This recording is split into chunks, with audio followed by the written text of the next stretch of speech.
Abdullah ibn Mas'ud, may Allah be pleased with him, said, "Whoever among you wishes to follow someone, let him follow one who has died, for the one who is still alive is not safe from fitna."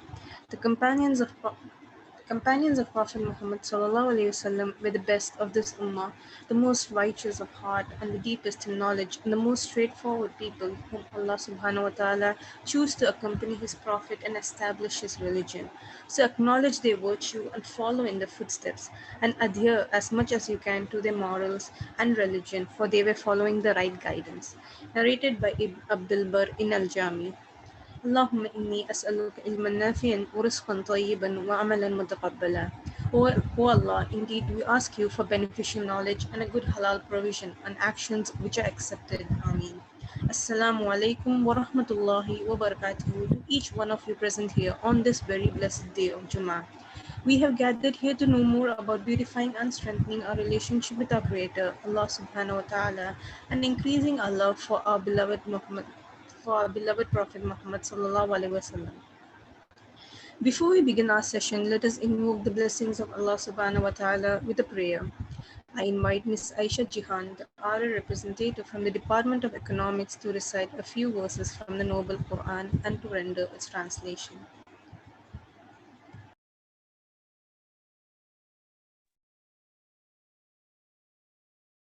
Assalamu alaikum wa rahmatullahi wa barakatuh. Hope I'm audible, sisters. Yes, Alhamdulillah. Jazakallah. أعوذ بالله من الشيطان الرجيم. بسم الله الرحمن الرحيم. الله نور السماوات والأرض. مثل نوره كمشكاة فيها مصباح. المصباح في زجاجة. الزجاجة كأنها كوكب دري يوقد من شجرة مباركة. يوقد من شجرة مباركة زيتونة لا شرقية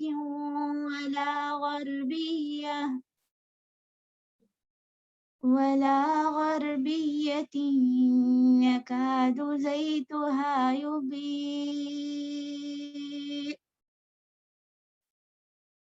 يكاد زيتها يضيء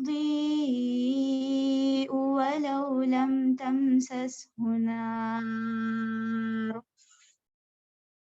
نور على نور. يهدي الله لنوره من يشاء ويضرب الله الأمثال للناس والله بكل شيء عليم. Translation of Surah An-Nur, verse number 35. I seek refuge in Allah from Satan, the accursed. In the name of Allah, the most merciful, the especially merciful. Allah is the light of the heavens and the earth. The example of His light is like a niche, within which is a lamp. The lamp is within glass. The glass as if it were a pearly white star, lit from the oil of a blessed olive tree, neither of the east nor of the west, whose oil would almost glow even if untouched by fire. Light upon light. Allah guides to His light whom He wills, and Allah presents examples for the people, and Allah is knowing of all things. Jazakumullahu khairan. Wassalamu alaikum wa rahmatullahi wa barakatuh. Jazakallah khair, Miss Aisha. On behalf of the RI Forum, I invite you all to the talk on the series of Heroes of Islam. We have with us Sister Naushin Adam, Head of Quranic Education in Peace Academy, who has joined us today to talk on the Sahaba Ali ibn Abi Talib radiallahu anhu. Sister Naushin Adam has been working at Peace Academy for the past 5 years, prior to that 13 years at IAS Chennai. I welcome you, sister, with great privilege to take over the session. Over to you, sister.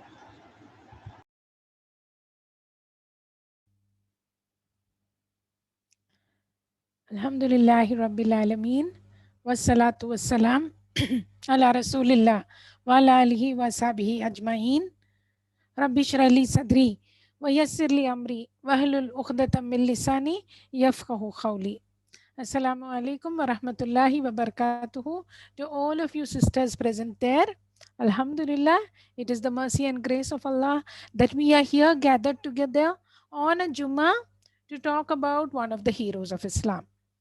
Indeed, I am honored and privileged that the college, Justice Bashir Ahmed Saeed College, they, call me regularly once a month to talk about one of the heroes of Islam. Alhamdulillah, I consider it an honor and a privilege.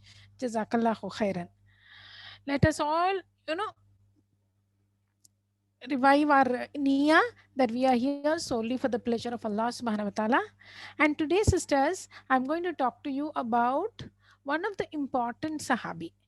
Every time when I talk about one Sahabi, that Sahabi seems to be the most important on that day to me.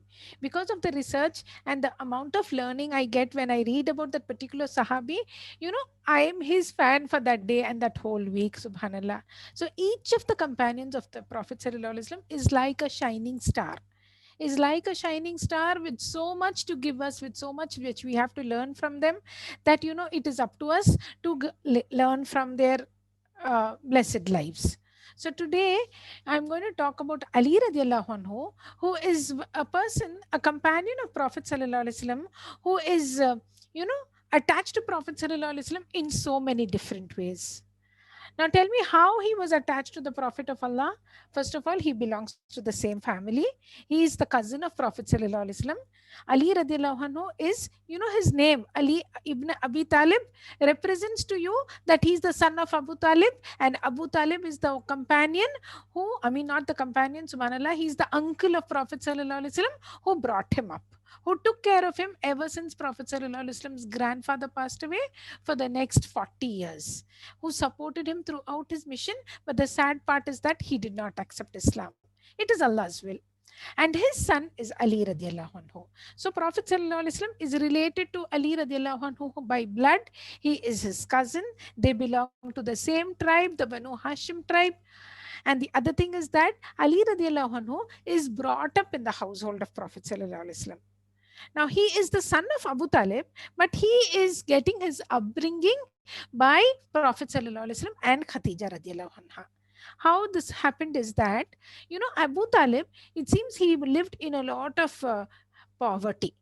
He was one of the nobles of Makkah. He was one of the nobles of the Quraysh. He had a very good, honor and privilege and standing in the society, but he was not very well to do. In spite of that, he has taken care of Prophet Sallallahu Alaihi Wasallam. He is the first of the uncles to come forward and say, when, Prophet Sallallahu Alaihi Wasallam's grandfather passed away, that I will take care of my nephew. So that is why Prophet Sallallahu Alaihi Wasallam, has always remained indebted to Abu Talib. And now Abu Talib by himself, in his state of poverty, with children of his own, he is giving upbringing and support to Prophet Sallallahu Alaihi Wasallam. And now that Prophet Sallallahu Alaihi Wasallam is married, he married Khatija radiallahu anha, his financial status changes. Mashallah, Khatija radiallahu anha is able to spend her money on Prophet Sallallahu Alaihi Wasallam, on the household, on the spread of Islam. So now, even with Prophet Sallallahu Alaihi Wasallam, he was doing a few business trips and he had also earned some money. So his financial status was better. So now it seems Prophet Sallallahu Alaihi Wasallam, he's going to his uncle Abbas radiallahu anhu. Abbas radiallahu anhu, Abbas ibn Abdul Muttalib is another brother of Abu Talib, another uncle of Prophet Sallallahu Alaihi Wasallam. And he is a huge businessman, Abbas radiallahu anhu. He used to sell perfumes and clothes, and people owed him money in Makkah. The Quraysh used to buy from him. They used to sell to him. And he was a person who had quite a bit of wealth. So Prophet sallallahu alaihi wasallam is going to Abbas radiallahu anhu and telling him, see, our uncle, your brother Abu Talib, he is in a lot of hardship and poverty. Why don't we take one son each? We'll take one son each of Abu Talib so that we bring up that child in our house, so it will lessen the burden for Abu Talib. So Abbas radiallahu anhu immediately agrees. He says, yes, we'll go. And both of them, Prophet sallallahu alaihi wasallam, now this is prior to prophethood. Prophet sallallahu alaihi wasallam and Abbas radiallahu anhu, they are going and telling Abu Talib, can we each have a son of yours? At that time, it seems Abu Talib has four sons. One is Talib, and that is why he's known as Abu Talib. You know, they take the kunya. Actually, Abu Talib's name, this is one extra information for you all. Actually, Abu Talib's name is Abdul Manaf, it seems. But he is known as Abu Talib because his first child was named Talib. So they go to Abu Talib. So his first son is Abu Talib, and then he has a son called Akhil, and then he has a son called Jafar, and then he has a son called Ali. And one thing very special about these boys is that each of them are 10 years apart from each other, it seems. Like, for example, if Talib was for born first, then 10 years later the next brother Akhil comes along, and then 10 years later Jafar radiallahu anhu comes along, and then 10 years later Ali radiallahu anhu comes along. So when they go and ask Abbas radiallahu anhu and Prophet sallallahu alaihi wasallam, they go and ask Abu Talib, can we take, in a very nice way, not making him feel bad, that we would love to take care of your children. Can you spare us one child each? Okay, we would like to take care of your children. So it seemed Abu Talib said, yes, you can take my children, except for Akhil. I love him a lot and I need him in the house. Exception of Akhil, you can take any one of them. So Abbas radiallahu anhu takes Jafar radiallahu anhu, and Prophet sallallahu alaihi wasallam takes Ali radiallahu anhu. Jafar radiallahu anhu is already 10 years old when he's taken by Abbas radiallahu anhu, but Ali radiallahu anhu is just a newborn infant. He's just a few months old when Prophet sallallahu alaihi wasallam picks him up and brings him to his house. So Ali radiallahu anhu is being raised by Prophet sallallahu alaihi wasallam and Khadija radiallahu anha. So this is one more way in which Ali radiallahu anhu is close to Prophet sallallahu alaihi wasallam. First, he's the cousin, he's related by blood. The second relationship is that he is being brought up in the house of Prophet sallallahu alaihi wasallam. He has an upbringing given by none other than the greatest man to live on the earth. Subhanallah. So you can imagine how his character would have turned out. And then the third thing is that he is even related by marriage. How is he related by marriage? He is marrying Fatima radiallahu anha, the youngest daughter and the most beloved daughter of Prophet sallallahu alaihi wasallam. So he is, even a son-in-law of Prophet sallallahu alaihi wasallam. So he's, related to Prophet sallallahu alaihi wasallam. He is connected to Prophet sallallahu alaihi wasallam. He has that relationship with Rasul sallallahu alaihi wasallam in many different ways. Alhamdulillah, alhamdulillah, and it is a great blessing. Now, apart from that, sisters, Ali radiallahu anhu ranks among the Asharatul Mubashirin. Who are the Asharatul Mubashirin? The 10 companions who have been promised Jannah on earth. According to a hadith, I think Abu Sa'id al-Khudri radiallahu anhu narrates that hadith. Prophet sallallahu alaihi wasallam says that, Abu Bakr is in Jannah and Ali is in Jannah and Umar is in Jannah, Uthman is in Jannah, and then he goes on to tell the rest of the names of the 10 companions, the 10 who have been promised Jannah on earth, the Asharatul Mubashirin. So he ranks amongst the Asharatul Mubashirin, Ali radiallahu anhu, and he also is one of the Khulafa ur-Rashidin. He goes on to become the fourth rightly guided Caliph of Islam. See, this is all information which you know, but a reminder always helps us. We always like to refresh our memories. In these days, how our memory slips us by. So it's good to refresh our memories. Ali radiallahu anhu goes on to become the fourth Khalifa of Islam.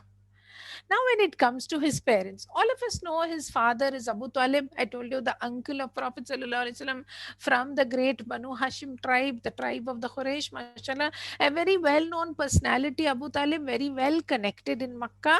But the very sad fact is that he died as a disbeliever. That is Abu Talib, the father of Ali radiallahu anhu. When it comes to his mother's name is Fatima, and her name is Fatima bint Asad. All right. And Fatima bint Asad, she happens to accept Islam immediately from Prophet sallallahu alaihi wasallam. See how Allah subhanahu wa ta'ala, see how his guidance is. He guides some people immediately, and there are some people he leaves astray. That is upon Allah. But it is up to us to constantly work, to constantly, strive. So Fatima radiallahu anha, Fatima bint Asad radiallahu anha, the mother of Ali radiallahu anhu, she was one of the first women from the Banu Hashim tribe. From the Banu Hashim, she is one of the first Hashimiya women to accept Islam. Alhamdulillah. And she lived upon Islam. She died upon Islam. She died looking at the face of Prophet sallallahu alaihi wasallam, it seems. Can you imagine? When he was, Prophet sallallahu alaihi wasallam always looked upon her as a mother figure. Why? Because he's been brought up by her, right? He's been brought up by Abu Talib and his wife Fatima bint Asad. He looks upon Fatima radiallahu anha as his mother, and he visits her frequently. He spends quality time with her. She has made the hijrah after Prophet sallallahu alaihi. I mean, her husband Abu Talib passes away in the Meccan period. We all know, in the 10th year of prophethood, Abu Talib passes away. And then after that, when Prophet sallallahu alaihi wasallam makes hijrah to Medina, she has also done hijrah with Prophet sallallahu alaihi wasallam to Medina. She has gone there, and there she is passing away. And it seems amongst her children, Jafar radiallahu anhu was her favorite. You know, for a mother, we always consider all the children the same, but there will be someone who is more precious to you than the others. And she loved Jafar radiallahu anhu a lot. And one of the reasons why she loved Jafar radiallahu anhu is because it seems he was the one who resembled Prophet sallallahu alaihi wasallam closely. And when she was on her deathbed, somebody is coming to Prophet sallallahu alaihi wasallam and saying that she is very critical. Please come. And Prophet sallallahu alaihi wasallam goes to her. He sits with her, and then the soul is removed from her body while her eyes are gazing on Prophet sallallahu alaihi wasallam. Subhanallah, what a beautiful way to die. So this is the mother of Ali radiallahu anhu. Probably many of us do not know about the mother of Ali radiallahu anhu, but she was one of the first few women who accepted Islam. In fact, she is the first woman from the Banu Hashim to accept Islam. Okay, so this is Ali radiallahu anhu, this is his father, this is his mother. And then it seems when he was born, his mother, Fatima radiallahu anha, she named him Asad. Asad means lion, and then it is her father's name. Obviously you have that attachment to your parents. So she has given the name Asad. But when Abu Talib, it seems he was on a journey, and when he returned and he learnt about the birth of a baby boy, and he heard that his wife told him that I have named him Asad, he said, no, I would prefer to call him Ali. And that is how the name Ali came upon. Alhamdulillah. All right. And now Ali radiallahu anhu, when you talk about his name, I'll tell you that he was given one nickname by Prophet sallallahu alaihi wasallam, one beautiful name by Prophet sallallahu alaihi wasallam. Rasul sallallahu alaihi wasallam called him Abu Turab. All right, Abu Turab means the father of the dust, but Prophet sallallahu alaihi wasallam called him Abu Turab lovingly, to the extent that Ali radiallahu anhu said, it seems this is the most beloved name to me. Why? Because Prophet sallallahu alaihi wasallam has called me so that is why I love this name a lot, Abu Turab. And how did he get that name Abu Turab? We'll just go forward, we'll fast forward a little bit. I'll tell you that small incident how he got the name Abu Turab, and then we'll come back to Ali radiallahu anhu. All right. So it seems once he had married Fatima radiallahu anha. So once Prophet sallallahu alaihi wasallam went looking for Ali radiallahu anhu, he went to the house of his daughter Fatima, and he's asking, where is your husband? Where is Ali? And Fatima radiallahu anha, she's a little sad. She's saying, it seems, no, he has just left the house and gone away. He's angry with me. We both had some argument. Now, which husband and wife don't argue? So we both had some words with each other. We both argued with each other over some trivial matter. He got angry with me. He left the house and went away. I don't know where he is. Now, Medina is a small city. Ali radiallahu anhu would not have gone far away. So Prophet sallallahu alaihi wasallam immediately sent one of the companions, go and find where Ali is. Go and look for Ali. And that person comes back and tells Prophet sallallahu alaihi wasallam, Ya Rasulullah, he is sleeping in the masjid. He's in Masjid al-Nabawi. He's taking a nap there. Because it was the afternoon time, it was that napping time. And it is at that time that the husband and wife had a small argument. So he left the house and went away. He went to the masjid and he had sleeping there peacefully. Then Prophet sallallahu alaihi wasallam is going there, and at that time, how the Masjid al-Nabawi was, a roof with sand on the ground, no proper flooring, nothing. And Ali radiallahu anhu is happily sleeping there. His garment is, that cloak which he wears, it's lying aside, and there is dust on that. There is, a lot of sand grains on that. So Prophet sallallahu alaihi wasallam goes and calls him lovingly, oh Abu Turab, wake up. Oh, Abu Turab, I just want to talk to you. Wake up. And Ali radiallahu anhu gets up, and Ali radiallahu anhu is so happy that Prophet sallallahu alaihi wasallam called him Abu Turab. And subsequently, after the death of Prophet sallallahu alaihi wasallam, even if any other companion referred to him or called him Abu Turab, Ali radiallahu anhu would be very happy, it seems, because it would always remind him about Prophet sallallahu alaihi wasallam calling him Abu Turab. All right, so that was one now nickname given to him. Apart from that, Prophet sallallahu alaihi wasallam also called him Asadullah. Asadullah means the lion of Allah. He was the lion of Allah in every way, in terms of courage, in terms of bravery, in terms of seeking knowledge. MashaAllah. He was like the gateway of knowledge. Ali radiallahu anhu is saying that, you ask me and I will be able to tell you about every single verse of the Quran, when it was revealed, where it was revealed, under what circumstance it was revealed. This is also the case with other companions like Ibn Abbas radiallahu anhu, Ibn Masud radiallahu anhu, and here we have Ali radiallahu anhu, who is known as the gateway of knowledge. He is also very well known for his courage and bravery on the battlefield. All right. So now we'll come back to Ali radiallahu anhu being picked up as a small baby from the house of Abu Talib, brought to the household of Prophet sallallahu alaihi wasallam. He is growing up with Prophet sallallahu alaihi wasallam and Khadija radiallahu anha. And one unique thing about this is that he is growing up in Tawheed. He is growing up without having worshipped one single idol, because Makkah was full of idolatry, and there were so many people who used to worship Allat and Al-Uzza, the main two idols of Makkah. Apart from that, so many other idols. But Ali radiallahu anhu, he has grown up without worshipping an idol, because that is how he has seen Prophet sallallahu alaihi wasallam. Prophet sallallahu alaihi wasallam, because he was growing up in the house of Rasul sallallahu alaihi wasallam, he always looked up to Rasul sallallahu alaihi wasallam. And then one night he's growing up. It seems he was born about 10 years before Prophet sallallahu alaihi wasallam received prophethood. Before Prophet sallallahu alaihi wasallam, the incident of Iqra took place in the cave Hira. Ali radiallahu anhu was born 9 or 10 years before this incident. So he was 9 or 10 years old when Prophet sallallahu alaihi wasallam received the first revelation. Now we all know the incident of the first revelation, the incident of Ikhra, and then he comes, Rasul sallallahu alaihi wasallam comes running to his wife Khadija radiallahu anha, Zamiluni, Zamiluni, cover me, and then he relates, and then the incident of Waraqah bin Nawfal takes place. Khadija radiallahu anha takes Prophet sallallahu alaihi wasallam to Waraqah bin Nawfal, and then he says that you may be the promised prophet, and then the second revelation comes, and the second revelation is Ya ayyuhal mudassir, and Ya ayyuhal mudassir happens when Prophet sallallahu alaihi wasallam is in the arms of Khadija radiallahu anha. And then Allah subhanahu wa ta'ala commands Prophet sallallahu alaihi wasallam, stand up and pray. Qum fa anzir, and then stand up and pray. And then when he is commanded to stand up and pray, and the first person to believe in his message is his wife Khadija radiallahu anha. So both Khadija radiallahu anha and Prophet sallallahu alaihi wasallam, they are performing wudu, they are washing their hands and feet, and then they are praying. And when they are praying, who's the person who's looking at them praying? It is none other than Ali radiallahu anhu. He's a young boy, that mind, 9 years, 10 years, that curiosity in his mind. What's this something different they are doing? Something which they have never done before. And that questioning mind, he's asking Prophet sallallahu alaihi wasallam. He's saying, oh my brother, what have you been doing? So Prophet sallallahu alaihi wasallam saying, I am praying to my Lord. I am prostrating.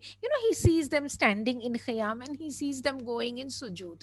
The proper format of salah was not there, but every format of prayer included. It meant from the earlier prophets, it means when you pray, you prostrate yourself. So he's seeing them both prostrating, and then he's asking, what did you do? And then Prophet sallallahu alaihi wasallam says, I was prostrating to my Lord, the Lord who has no partner, my Rabb who has no partner, who is alone, who is the only one worthy of being worshipped, the one who has no partner. And I invite you to that. Immediately, Prophet sallallahu alaihi wasallam is inviting Ali radiallahu anhu, and he's telling him that you do not worship anyone apart from Allah subhanahu wa ta'ala, no partners to him, and you do not worship Allah and Al-Uzza, because Allah and Al-Uzza were, very significant, very important idols of Makkah. So not even Lat and Al-Uzza. You do not worship them, and you worship only Allah subhanahu wa ta'ala alone, and Allah rewards you with Jannah and Jahannam. Or with, he punishes you with Jahannam. And this left Ali radiallahu anhu thinking. And he's saying, it seems, can I give you my answer tomorrow? can I respond to this dawa? Can I respond to this invitation tomorrow? I need to consult with my father. And Prophet Sallallahu Alaihi Wasallam is having a smile on his face and he's saying, yes, please, you can ask me, you can ask your father, and you can come back tomorrow. All right, you can come and tell me what your answer is. And that whole night, Ali radiallahu anhu was thinking about this. And in the morning, he's getting ready to go. In those days, everyone lived around the Kaaba. So Abu Talib's house might not have been very far away from the house of Prophet Sallallahu Alaihi Wasallam and Khadija radiallahu anha. He's planning to go there and he's wanting to ask his father. But then before he goes, he tells Prophet Sallallahu Alaihi Wasallam, no, I have decided I want to accept this religion. I don't want to ask my father's permission. You're sure? Yes, I'm sure. I don't want to ask my father's permission. When Allah the Most High created me, He did not take permission from anybody.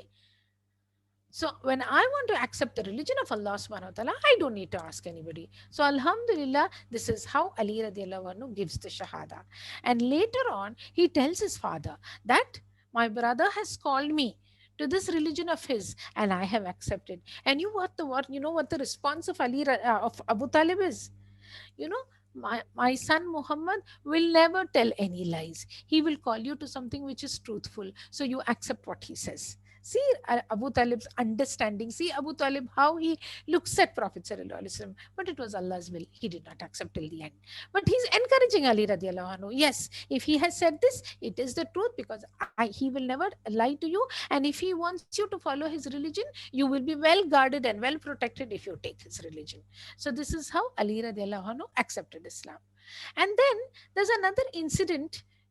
I thought we all know all the things about Ali radiallahu anhu. Most of my participants, Alhamdulillah, we always speak to an educated audience, and what we all say, is just a reminder for everybody. So I just looked at some, extra information and a little extra points. I hope it will be appreciated. So it seems once Prophet Sallallahu Alaihi Wasallam, his wife Khatija radiallahu anha, and this little boy Ali radiallahu anhu, the three of them, they are raising their hands in dua, which has never been done by anybody. They're raising their hands in dua and they're standing in front of the Kaaba and they're praying to Allah subhanahu wa ta'ala. The rest of the people of Makkah are around the Kaaba. Everyone lives around the Kaaba, everyone is there at the Kaaba, and everyone is about their business. But these three people, they stand out because Prophet Sallallahu Alaihi Wasallam is standing in front. Next to him is his cousin Ali radiallahu anhu, and behind him is his wife Khadija radiallahu anha. And the three of them, they are supplicating to Allah subhanahu wa ta'ala, they're raising their hands. And this is witnessed by a person called Afif al-Kindi.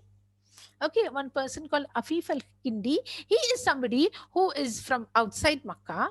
He always visits Makkah for his business trips. And I told you, Abbas radiallahu anhu was one very big businessman in Makkah, the uncle of Prophet sallallahu alaihi wasallam. So Afif al-Kindi, he has business transactions with Abbas radiallahu anhu.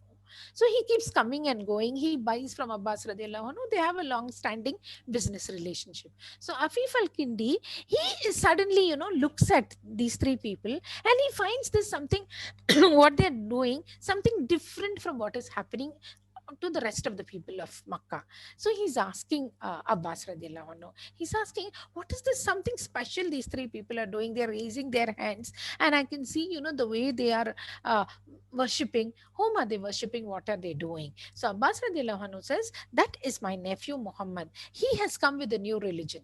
He has come with a religion which tells you not to worship any idols, and he is talking about this religion, although many people are not willing to change, many people are not willing to listen, but he is the one who's talking, who's professing a new religion. Of course, at that time, even Abbas radiallahu anhu did not accept. Everyone had, doubts in their minds, but he said, this is my nephew. He's a very good person. He's always known as the truthful one. He's always known as the trustworthy one, and he's talking about a new religion. And it is that, the other one is my and nephew, along with him Ali, and that is his wife. And Afif al-Kindi, he just looks at them and then he goes away. But he's going on, this scene is always playing in front of his eyes, how he saw these three people separately praying in front of the Kaaba, whereas the other people were not doing it. And then much later, Afif al-Kindi radiallahu anhu, he accepts Islam. He accepts Islam, so now we call him Afif al-Kindi radiallahu anhu. And he lived as a Muslim, he worked as a Muslim, he toiled, he did jihad as a Muslim, and he died as a Muslim. But the one regret which he had in his life life is, why was I not the fourth one? I saw those three people praying there. I wish I had accepted Islam then, and I wish I had been the fourth person who was praying along with them. Why did it take me so long to accept the truth? Everyone, the people who accepted Islam later, they always had this regret in their lives. Why was I not among the first few people? And the first few people who accepted Islam, they are privileged. They have been chosen by Allah subhanahu wa ta'ala, like Ali radiallahu anhu, who has been chosen by Allah subhanahu wa ta'ala. Now Ali radiallahu anhu, mashallah, he is growing up in the household of Prophet sallallahu alaihi wasallam, but Prophet sallallahu alaihi wasallam has never considered him as a son. Zaid radiallahu anhu, Zaid bin Haritha was the adopted son of Prophet sallallahu alaihi wasallam. He grew up as a son. Ali radiallahu anhu is growing up in the household of Prophet sallallahu alaihi wasallam. The age gap between the two of them is 30 years. He could well be a son to Prophet sallallahu alaihi wasallam, but Prophet sallallahu alaihi wasallam knew, this is my uncle's son and he is my brother. So that relationship which both of them had, no, it was always like brothers. They would joke with each other, it seems. They would laugh with each other, mashallah. They shared so many good moments with each other. It was more like brothers, not like that father and son. Although Ali radiallahu anhu, he held Prophet sallallahu alaihi wasallam, in highest esteem, with the greatest respect. And it seems Ali radiallahu anhu, he had a very good sense of humor. They would laugh and they would joke together. So once, it seems, in Medina, Ali radiallahu anhu, no, he was never rich. In his life, he was never rich. He was rich at heart. He was never rich financially in the terms of the dunya. He was never rich, but mashallah, in the terms of the akhirah, he is somewhere. All right. So in the terms of the dunya, he would always be finding it difficult to make ends meet. He, in Medina, when he went, he didn't have a business. He didn't have a camel. He didn't have a horse. He didn't have a business. So he would do odd jobs, it seems. Like he would work like a contractor. Okay, you want something to be delivered, you have the Dunzo service nowadays. You want something to be delivered from here to there. You want me to go and bring some sacks of barley from somewhere and deliver it here. I'm ready to do for you for some small remuneration, for some small fee. And then there is, he works for one lady. One day he goes and this lady tells him, I want you to fetch some water for me. So he goes, it's hard work. He's fetching about 12 big buckets of water, 12 big cans of water he brings for her. It's a lot of, from a far distance he's bringing the water and he's delivering the water at her doorstep. And then at the end of the day, you know how much she pays him? She pays him 12 dates. She calculates, one date I will give him for one pail of water he fetches for me. So she's giving him 12 dates as a fee for fetching him 12 pails of water. And then he takes those 12 dates and he goes to Prophet sallallahu alaihi wasallam and he says, Ya Rasulullah, this is what I have earned for today. And he knew that Rasul sallallahu alaihi wasallam had also not eaten any food that day. He knew that Prophet sallallahu alaihi wasallam was hungry. So he's saying, Ya Rasulullah, whatever I have earned, it is for me and for you. Okay, you are my brother and I want to share my food with you. Come, let's eat together. So they brought a small plate. They kept the plate over there. 6 dates for him and 6 dates for him out of 12 dates. And Alhamdulillah, Bismillah, they're eating these dates. And then, some other companions are coming. So you know what Ali radiallahu anhu is doing? Quickly, he's eating his dates and he's pushing the seeds to the side of Prophet sallallahu alaihi wasallam. And then when the other companions come, he's joking. He's telling them, it seems, see, the Prophet of Allah, he ate off all the dates which were there. He didn't even give anything to me. Light-hearted joking. So he's joking and he's saying, see, the Prophet of Allah has eaten off all the dates. And then Prophet sallallahu alaihi wasallam, he's telling them, it seems, yeah, I ate the dates, but Ali, he did not even leave the seeds. He ate the dates with the seeds. That's why there are no seeds in front of him.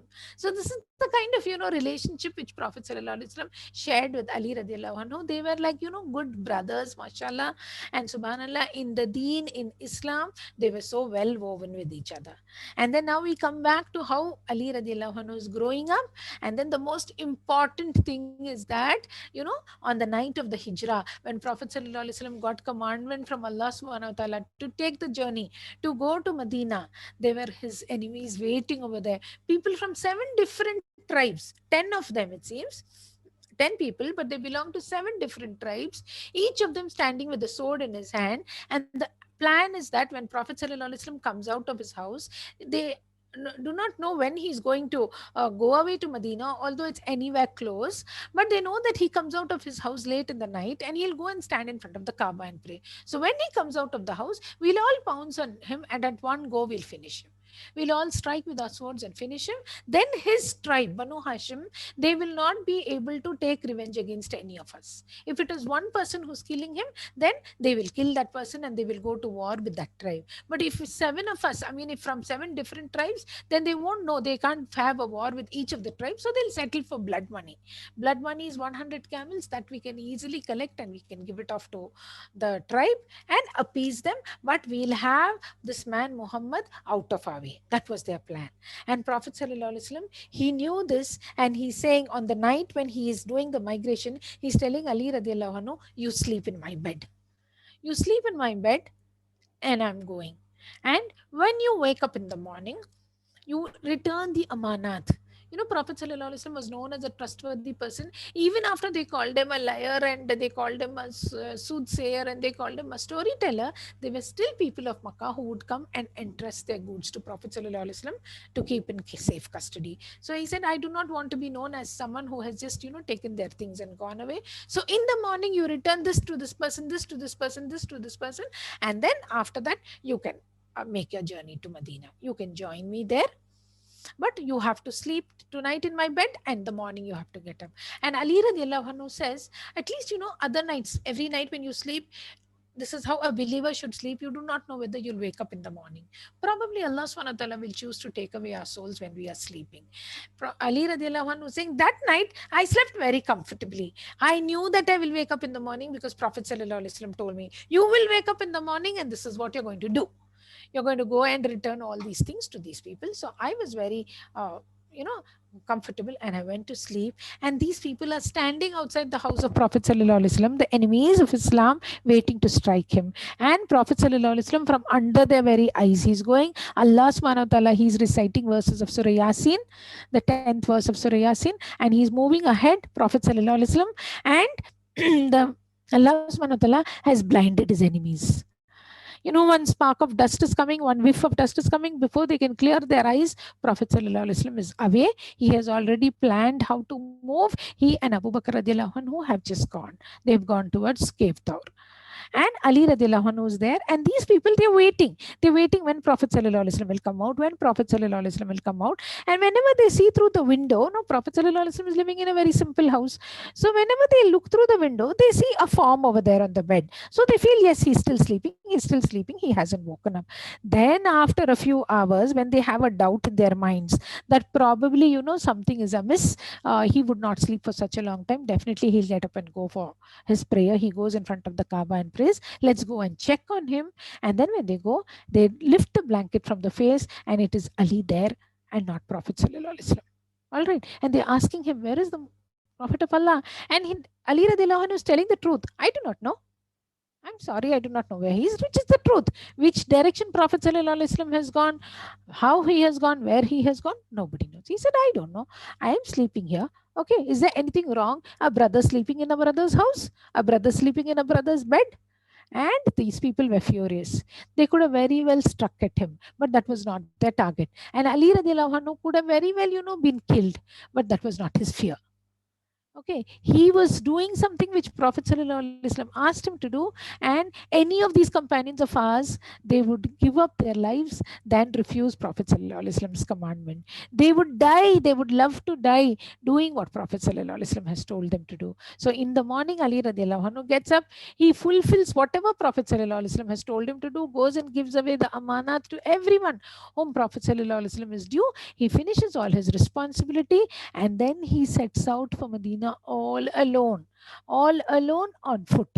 He was not able to afford, I told you, he lived a very difficult life. He was a very poor person. He could not afford a camel. He did not possess a camel. So now how is he going to undertake this journey? He undertook this journey from Makkah to Medina on foot. 400 kilometers, sisters. Can you imagine that big journey? And with not like the beautiful roads we have today. In those days, how it would have been to travel in that desert's heat. So it seems he used to rest during the day and he used to walk during the night. He used to walk during the night and he used to sleep for part of the day to somehow, evade the heat. But Alhamdulillah, he went and reached Quba. Quba is, the outskirts of Medina. Prophet ﷺ has reached Quba. Prophet ﷺ has built the first masjid over there on the foundations of Taqwa. Prophet ﷺ with Abu Bakr radiallahu anhu, and Prophet ﷺ is waiting for Ali radiallahu anhu. He knows that Ali is coming, and Prophet ﷺ welcomes Ali radiallahu anhu in Quba, and then after that they all go to Medina. So that is how Ali radiallahu anhu did the hijrah. Many of them, how they undertook the hijrah, so much of difficulty, and each one of them will be rewarded according to the amount of difficulty they encountered, according to the amount of sincerity they had.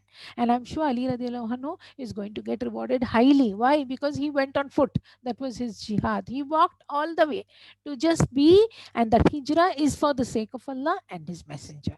Now Ali radiallahu anhu is there in Medina with Prophet sallallahu alaihi wasallam, and in the second year of hijrah, right after the battle of Badr, he marries Fatima radiallahu anha. So it seems he is wanting to marry Fatima radiallahu anha. He's seen her at close quarters, right? It seems she was born, Fatima radiallahu anha was born during the year of just close to the time when Prophet sallallahu alaihi wasallam became a prophet, either just before that or during that time, sometime like that. Fatima radiallahu anha was born. So you can imagine when Khatija radiallahu anha has gone to Hira taking food for Prophet sallallahu alaihi wasallam, whenever he used to meditate, probably she would have been pregnant with Fatima radiallahu anha. And Fatima radiallahu anha is born around that time, and Ali radiallahu anhu was born 10 years later. So the age difference between the two of them is 10 years. Ali radiallahu anhu has seen Fatima radiallahu anha growing up, and he has this feeling that he wants to marry her. All right. And then he wants to go and ask Prophet Sallallahu Alaihi Wasallam. He does not know how to approach the matter. He's feeling very bashful. He's feeling very shy. So then he's telling one of his friends, and Uthman bin Affan is encouraging him, go, go, go. This is what you want, you go and ask. He goes to Prophet Sallallahu Alaihi Wasallam's house. Of course, after he goes to Medina, he's on his own. He's doing all these odd jobs. He's no longer living with Prophet Sallallahu Alaihi Wasallam in his household. He's making it on his own. But he's going towards the house of Prophet Sallallahu Alaihi Wasallam, and then he's backing out. Twice this happens, and the third time Prophet Sallallahu Alaihi Wasallam is telling him, "Oh Ali, what is in your heart? Tell me. I know there's something you want to tell me." So Ali radiallahu anhu is saying, "Ya Rasulullah, can I ask? Maybe I'm not fit. I don't know how you'll think of it, but can I ask for the hand of Fatima in marriage?" You know what, Prophet Sallallahu Alaihi Wasallam, how happy he was at that point of time. He would have not wished for a better son-in-law, because he knows Ali radiallahu anhu through and through. Subhanallah, he has raised him. He has brought him up in his house. He's his brother. Everything, so much connection between them. And now for him, he never looked at financial status. He never looked at anything. He looked at the character of Ali radiallahu anhu, and he was overjoyed. But he asked Ali radiallahu anhu one question: Do you have the money to pay mahar to her? You have to pay mahar when you marry her. So he's saying, Ya Rasulullah, I don't have anything. Okay, this is the fact, I don't have anything. What about your shield? Okay, now Ali radiallahu anhu, he loved his shield dearly. These people know they love their war weapons very dearly because that is their greatest wealth. He says, Yes, Rasulullah, I have my shield. So he goes to Uthman bin Affan and he says, I want to sell my shield because I need to have money to pay mahar to my bride. So it seems Uthman bin Affan, he says, Okay, I'll purchase the shield from you. He purchases. Now, Uthman bin Affan, if you are with the Sira, you know that Uthman bin Affan is already a son-in-law of Prophet Sallallahu Alaihi Wasallam. He's married to Ruqayya radiallahu anha. Probably, Ruqayya radiallahu anha has just passed away because she passes away during Badr, and now Uthman bin Affan is single. All right, but he is the son-in-law of Prophet Sallallahu Alaihi Wasallam. So he's telling, it seems, okay, I'll buy the shield of you. And Uthman bin Affan radiallahu anhu is extremely rich. Okay, so he's saying, okay, I'll buy the shield of you. This is the money for it. He takes the money and he gives it to Prophet Sallallahu Alaihi Wasallam, Ali radiallahu anhu, and he says, this is my mahar for my bride. And can I marry her now? Yes, you can marry her now. And then after he gets married, Uthman bin Affan says, I want to give you a wedding gift. I want to give you something very nice for you on your marriage. And he returns the shield to him. And he says, this is a gift for you. And that's how Ali radiallahu anhu gets back his shield. Now, during the Battle of Badr, Ali radiallahu anhu, he fights bravely. He's standing always in the front ranks. Battle of Badr, Battle of Uhud, Battle of Khandaq. If I go into the details of each of the battles, probably I'll never be able to finish. But Ali radiallahu anhu, one of the bravest companions, always in the forefront. It seems he was broad shouldered, not very tall, but very broad shouldered, very muscularly built, handsome, mashallah, and then very brave on the battlefield. Subhanallah. So he's standing in the front rows in the Battle of Badr and fighting, Battle of Uhud he's fighting, Battle of Khandaq. Battle of Khandaq, they dug a ditch around Medina, they dug a deep trench around Medina. The enemies were not able to cross that trench.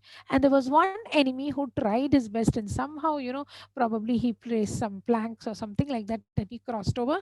His name was Amr Abdwad. All right, one very strong man from Makkah. He's crossing over, and Prophet Sallallahu Alaihi Wasallam is there, and Ali radiallahu anhu is telling, "Oh Rasulullah, give me permission. Shall I fight with him and I'll finish him?" So Prophet Sallallahu Alaihi Wasallam is saying, "Oh Ali, be careful. He's Amr." Which means what? He's Amr. He's one of the bravest people from Makkah. Be careful. You can't fight with him. So he's again asking Prophet Sallallahu Alaihi Wasallam, "Ya Rasulullah, give me permission. Can I go and fight Amr? Can I go and kill him?" Then Prophet Sallallahu Alaihi Wasallam is saying, "Oh Ali, he is Amr." And then again, Ali radiallahu anhu says, "No, Rasulullah, you just say the word go. I'll go and fight with him." So Prophet sallallahu alaihi wasallam says, "Okay, Ali, go forward." He goes forward. They both fight with each other. Yes, Ali radiallahu anhu is also slightly injured in his head, but the way he strikes at Amr bin Abdawad, that man just falls down and there is blood spurting from all over and he dies. And the believers from here, they are chorusing, Allahu Akbar, they are chorusing the takbir, Allahu Akbar, Allahu Akbar. So that was the kind of bravery which Ali radiallahu anhu had.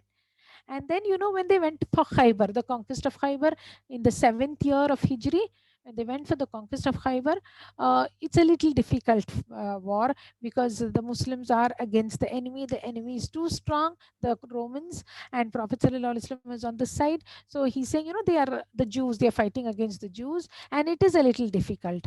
All right. And the Muslims are losing their morale. They're feeling, how many of our people are dying, and we are not able to make any headway. Then Prophet Sallallahu Alaihi Wasallam, he's making a lot of dua, and then he's telling, it seems, tomorrow morning I will give the banner of the war, I'll give the standard of the war to the one companion who loves Allah and His Messenger a lot, and who in turn is loved by Allah and His Messenger. See, for everyone to say we love Allah and His Messenger, it's easy. But for us to be loved by Allah and His Messenger, and the testimony to be given by Prophet Sallallahu Alaihi Wasallam, that's such a great thing. So he's saying he in turn is loved by Allah and His Messenger the most. Who would, I'll be giving the standard. And that night, every companion thought, it seems, could it be me? I wish it could be me. Umar radiallahu anhu was saying, there was nothing which I wanted more than that in the morning Prophet Sallallahu Alaihi Wasallam hands the banner to me, not because I want to show off in front of all the others that I was the one who was chosen, but because Prophet Sallallahu Alaihi Wasallam said, "Whom Allah and His Messenger love the most, who is loved by Allah Subhanahu wa Taala." Subhanallah, I wish it could be me. Each of the companions felt like that. And in the morning after Fajr Salah, Prophet Sallallahu Alaihi Wasallam is asking, "Where is Ali?" And then the companions sort of realized, okay, it's going to be Ali. Then they say, Ya Rasulullah, he's camping in his tent. He has some eye infection. So that is why he prayed inside the tent. He was not able to join us for the Jama'ah. Then Prophet Sallallahu Alaihi Wasallam is saying, call him. Then somebody goes running to Ali radiallahu anhu's tent. Rasulullah is calling you, come, come. He comes, he has that eye infection. Prophet Sallallahu Alaihi Wasallam, he says, Bismillah. He takes out his spittle and he rubs it on the eyes of Ali radiallahu anhu. The eyes of Ali radiallahu anhu get healed miraculously, subhanallah, and Rasul sallallahu alaihi wasallam hands him the banner of the flag, the banner of the war. And Ali radiallahu anhu stands in front, goes forward and fights, and alhamdulillah, Khaybar is conquered. So this, was how Ali radiallahu anhu fought. Then what happened in the Battle of Tabuk?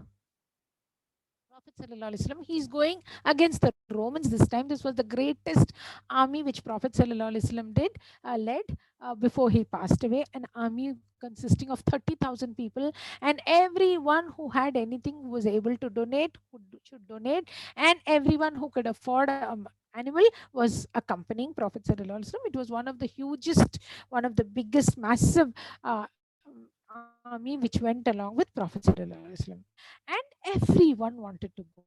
At this point of time, Ali radiallahu anhu, you stay back in Medina. Okay, now this is the command of Prophet sallallahu alaihi wasallam. You you cannot question it.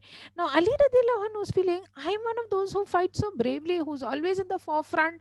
Khaybar, I was given the standard of war, and we all conquered Khaybar, but Prophet sallallahu alaihi wasallam is leaving me behind to look after the women and children, to take care of the affairs of Medina.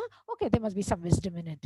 The companions, that tawakkul they had in Allah subhanahu wa ta'ala, that tawakkul they had in the words of the Prophet of Allah subhanallah, that's unparalleled in history. So he's saying, okay, Prophet sallallahu alaihi wasallam has told me to stay back, I'll stay back. And he stayed back. And now Prophet sallallahu alaihi wasallam, with his army of 30,000 people, he's moving forward. He's moving forward. And then, some of the hypocrites in Medina. Medina was a place, it's such a beautiful place and so much of Islam, mashallah, but there were hypocrites. Amongst the Muslims, there were some hypocrites. So some of the hypocrites, they started making fun of Ali radiallahu anhu. Why were you left behind? Why didn't your Prophet take you and go? Oh, so now he prefers other leaders over you. He prefers other companions over you. Sort of things they started putting in the mind of Ali radiallahu anhu. And Ali radiallahu anhu, being a normal human being, this went to his heart. And he felt very hurt. Why did Prophet sallallahu alaihi wasallam not take me? And these people, they're making fun of me. So now I don't want to stay behind. I want to go. So he just got ready. And then he said, I'll catch up. If he could walk all the way from Makkah to Medina during the Hijrah, now this is nothing for him. He got ready. He took a quick, swift horse, and he went and he joined up with the army. The army had just moved 1 or 2 days. And then he's caught up with them. And then Prophet sallallahu alaihi wasallam is surprised to see Ali radiallahu anhu. Why are you here, Ali? I told you to stay back in Medina. Then he's saying, no, Rasulullah, people are making fun of me. Why did you leave me back? I don't want to be left behind. So Prophet sallallahu alaihi wasallam is telling him, oh Ali, are you not to me like Musa was to Harun?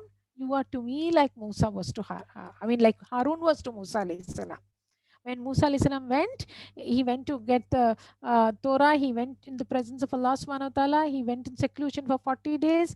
He left Harun alayhi salam in charge of his people. So are you not like Harun was to Musa alayhi salam? To me, you are like that. Except that you are not a prophet. Except that the prophethood ends with me. All right. So you are like Harun was to Musa alayhi salam. You are like that to me. So you go back. And then this, sort of made Ali radiallahu anhu feel little nice, and then he went back. There are so many things about Ali radiallahu anhu, I can tell you, sisters. Okay, it's just endless. But he was the one who wrote the Treaty of Hudaybiyah with his own hands. He was the scribe for Prophet sallallahu alaihi wasallam. He wrote the Treaty of Hudaybiyah with his own hands, and then it seems for as long as he was married to Fatima radiallahu anha, he did not marry anyone else. After the death of Fatima radiallahu anha, which took place about 6 months after the death of Prophet sallallahu alaihi wasallam, then he went on to take on other wives. But for as long as he was married to Fatima radiallahu anha, he did not marry any other wife. And the bond which both of them shared, he and Fatima radiallahu anha, subhanallah, it was a blessed bond, mashallah. And to them, it was that Prophet sallallahu alaihi wasallam taught the tasbih. When, Fatima radiallahu anha is going to her father and saying, my hands are sore, my hands are, hurting. Can you give me a slave? You have gone to Hunain and come back, and there are so many slaves you have got. Can you give me one slave for myself so that the slave girl can help me with my household chores? And then Prophet sallallahu alaihi wasallam is saying, shall I tell you something which is better? Before you go to bed at night, he sits. Prophet sallallahu alaihi wasallam is going to the house of Fatima radiallahu anha. He's sitting on the on the bed between his son-in-law and his daughter. They want to get up, and he's saying, no, you continue lying down, I'll talk to you. Like small children, he's treating them, and he's saying, I'll tell you something which is better than a slave girl. Before going to bed at night, recite 33 times Subhanallah, 33 times Alhamdulillah, 33 times Allahu Akbar, and then you end it up with the Shahada, and then it'll be better than slaves. And Subhanallah, they believed in it. They believed in every word which Prophet sallallahu alaihi wasallam did, and they practiced it. And Ali radiallahu anhu says that I have never forgotten tasbih. I have never missed it out one single day of my life after Prophet sallallahu alaihi wasallam told us about this up until my death. He never forgot about it. Okay, what would you and I say, sisters? Yes, I'll read the adkar, I'll say astaghfirullah, but first supply one maid for me. My hands are paining, washing and sweeping and swabbing. But this was the tawakkul which the companions had. Every word of Prophet Sallallahu Alaihi Wasallam. If I say this tasbih, it is better for me than a maid. Yes, it is better for me, and I'm going to feel energetic in the morning, and I'm going to be able to do all my work comfortably. And Ali radiallahu anhu and Fatima radiallahu anha, they had, it seems, five children: Hassan ibn Ali, Hassan radiallahu anhu, Hussein radiallahu anhu. Then there was one child called Muhsin, and there were two daughters, Zainab and Kulthum. Probably because the sisters of Ali, Fatima radiallahu anha, Zainab and Kulthum radiallahu anhuma, they had passed away, so she named her daughters after them.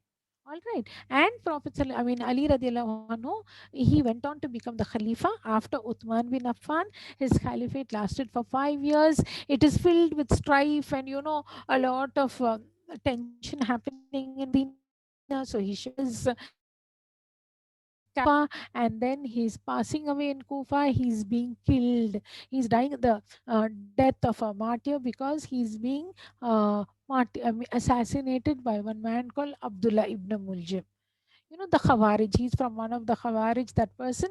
And there is lot of strife. There is lot of, we had learnt about Uthman bin Affan during the time of Uthman bin Affan's caliphate itself. Lot of divisions had started in Islam, and then this strife and this thing continued. And then during Ali radiallahu anhu's time, he strove at the utmost. He worked very hard. He was the Khalifa, subhanallah. He worked with his own hands. He wore simple clothes. He was such a modest person. And then he died at the hands of this man, Abdullah ibn Muljim. And after he passed away, Hassan radiallahu anhu saying that, there is not a single person on earth now, I can testify to that, who is as knowledgeable as my father who passed away. There is not a single person on this earth who is as brave and courageous as my father was on the battlefield. This is the testimony which I give for my father. All right. And he's telling, it seems, my time is drawing to an end. Ali radiallahu anhu is telling his sons, it seems, he was stabbed and he was tried to be killed by this man, Abdullah ibn Muljim. But, he lived for that for 2-3 days. After that, he lived for 2-3 days, and then he died because of that wound. So he's saying, if I survive, now my health is deteriorating. I know that it could be either way. I might pass away in the next 1 or 2 days, or probably that wound will heal and I might survive. If I survive, it's up to me. I may even forgive that person who wanted to kill me. I might pardon him, because Allah subhanahu wa ta'ala loves the one who pardons. But if I die in the next 1 or 2 days, if I die, I give you the rights that if you want, you can take revenge on him, because it is qisas, life for a life. You can kill another person for having taken your life. All right, your family can come and take that qisas. So this was the life of Ali radiallahu anhu, sisters. My dear young sisters, my dear older sisters, those of you who have joined, who have taken time out from your busy schedule and you have joined on a Friday. Sometimes, when I tell my friends, when I tell my aunts and all that, when I tell my cousins that it's on a Friday, they say, oh, Jummah, the day of Jummah. Okay, so much to do on Jummah, so much of ibadah to do, but this is also ibadah. You have come here to learn, and then you have come here to give a patient listening. May Allah subhanahu wa ta'ala reward all of you. May Allah subhanahu wa ta'ala, make it for us, me first and then all of you all, the ones whom we learn about, the ones about whom we teach, the ones about whom we share knowledge, that we learn a little at least from their lives, and we learn to live upon those principles on which the great companions lived. The great stars in the universe, the greatest stars who were the companions of Prophet Sallallahu Alaihi Wasallam, like Prophet Sallallahu Alaihi Wasallam said, the best of generation, may we be like them, may we be like them and try to follow them and emulate their lives. So with this, inshallah, I'll conclude, sisters. Wa akhiru dawana and alhamdulillahi rabbil alameen. Subhanakallahumma wa bihamdika nashhadu an la ilaha illa anta astaghfiruka wa atubu ilaik. Assalamu alaikum wa rahmatullahi wa barakatuh. Jazakallah khair, sister, for the beautiful session. You had wonderfully explained in quite a short period of time about one of the great Sahaba, Ali ibn Abi Talib, radiallahu anhu. I hope we all can strive to be as knowledgeable as him, inshallah. I express my wholehearted gratitude to you, sister, for taking up time from your schedule and enlightening us with such a great and inspirational symbol and companion of Islam. Jazakallah khairan kaseera.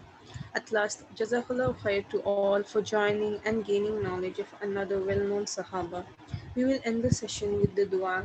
سبحانك اللهم وبحمدك نشهد أن لا إله إلا أنت نستغفرك ونتوب إليك سبحان ربك رب العزة أما يصفون وسلام على المرسلين والحمد لله رب العالمين ربنا تقبل منا إنك أنت السميع العليم وتب علينا إنك أنت التواب الرحيم السلام عليكم ورحمة الله وبركاته. You may all now leave the meeting.